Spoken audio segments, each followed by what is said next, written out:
Kamu saat ini sedang terjebak dalam dilema hidupmu.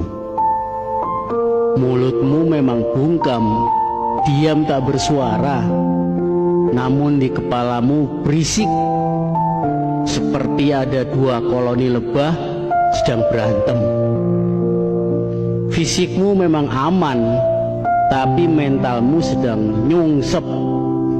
Jika bukan karena sayangnya Allah, mungkin kamu sudah sinting. Dalam senyum pahit menahan tangismu, kamu hanya bisa bilang, ya udahlah, mau gimana lagi.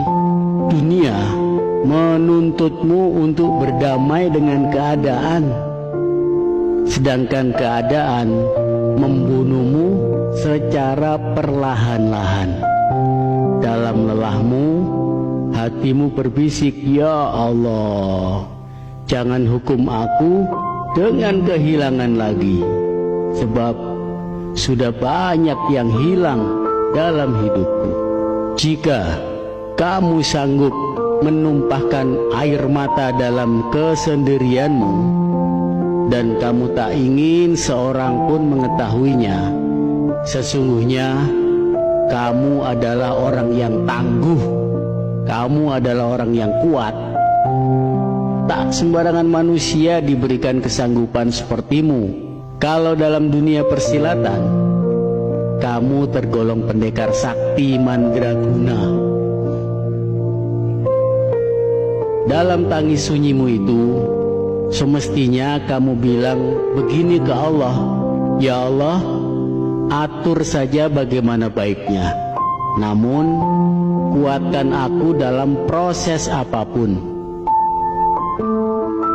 dan tanamkan keikhlasan dalam hatiku jika keinginanku tak sejalan dengan rencanamu. Tanamkan juga dalam dirimu, kalau sekedar dihargai atau tidak, semestinya itu bukan hal yang penting bagimu.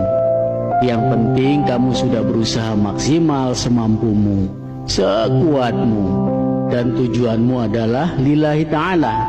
Selebihnya kamu tak perlu peduli. Apapun komentar orang gak ngaruh, gak ngefek pada kehidupanmu. Palingan juga mereka sirik, ngiri. Padahal daripada ngiri, kan mendingan nganan. Jika yang ada di depan membuatmu ngeri, yang ada di belakang membuatmu terluka, maka lihatlah ke atas. Allah tak pernah gagal dalam menolong hambanya. Bahkan Allah gembira. Kalau Allah gembira, kamu bukan diberikan kesenangan-kesenangan, tapi justru diberikan ujian agar kamu lebih mendekat padanya. Intinya, kamu harus punya karakter tahan banting. Jangan sampai kalah sama tikus. Iya, tikus. Tikus-tikus itu pernah diuji coba oleh Dr. Kurt Richter dari Harvard University. Tikus-tikus itu diletakkan di dalam kolam untuk menguji seberapa lama mereka bisa bertahan di air. Rata-rata karena kelelahan mereka akan tenggelam setelah 15 menit.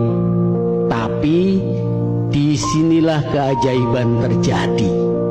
Sebelum semua tikusnya tenggelam, para peneliti turun tangan.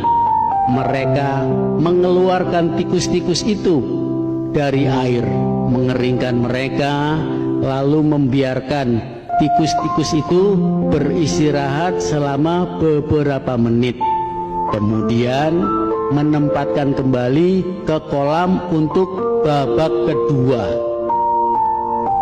Kira-kira menurutmu para tikus itu bisa tahan berapa lama? Tikus-tikus yang sudah diambang kelelahan bertahan pada upaya kedua mereka. Mungkin kamu menebak paling lama bertahan 15 menit atau palingan juga 10. Bahkan mereka hanya bisa bertahan hanya 5 menit karena kelelahan. Tapi kamu salah. Mereka mampu bertahan selama 60 jam secara menakjubkan.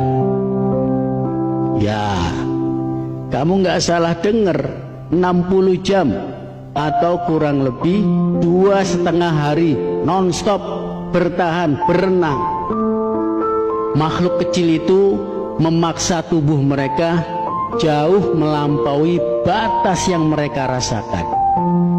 Karena mereka yakin pada akhirnya mereka akan diselamatkan. Mereka punya alasan untuk tetap terus berenang. Jika alasan yang kuat sanggup membuat tikus yang kelelahan untuk berenang selama 60 jam, apa alasan yang kuat bagi dirimu untuk berjuang? Kenapa kamu ada di dunia ini? Apa alasanmu? Ingatlah pada saat-saat terberat dalam hidupmu yang penuh derita dan air mata. Mungkin kamu sudah ingin menyerah, tenggelam dalam keputusasaan. Maka jika begitu, ingatlah kisah tikus yang menginspirasi itu. Yakinkan pada dirimu, pada mimpimu dan kemampuanmu untuk mengatasi berbagai rintangan. Tak peduli seberapa lelahmu, tetaplah berjuang, jangan menyerah. Tekad dan keyakinan dirimu dapat membawamu pada kebaikan lebih jauh lagi, bahkan lebih jauh dari yang pernah kamu bayangkan.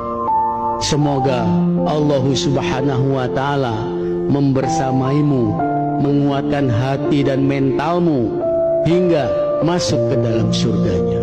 Wallahu a'lam bishawab. Assalamualaikum.